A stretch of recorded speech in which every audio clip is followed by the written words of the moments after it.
ଆଜି ଭାବିଲି ଘର ଭିତରେ ତ ସବୁଦିନେ ସଫା କରୁଛି, ଚାଲ ଆଜି ଛାତଟା ସଫା କରିବା। କିନ୍ତୁ ଉପରକୁ ଯାଇ ଯାହା ଦେଖିଲି, ଲାଗିଲା ବର୍ଷା ନୁହେଁ ପୁରା ଝଡ଼ ଆସିଥିଲା। ଚାରିଆଡ଼େ ପତ୍ର, ଶିଉଳି, ଧୂଳି, ଆବର୍ଜନା।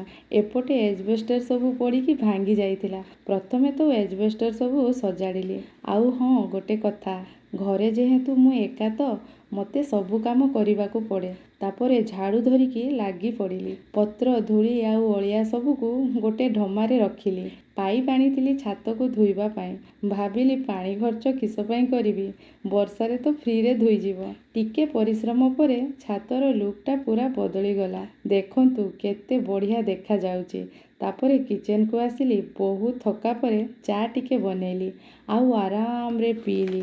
ଏଇଭଳିଆ ମୋର ସକାଳର ଡେଲି କାମ ଦେଖିବାକୁ ଭଲ ଲାଗିଲେ ଲାଇକ୍, କମେଣ୍ଟ ଆଉ ସବସ୍କ୍ରାଇବ୍ କରିବାକୁ ଭୁଲିବେନି।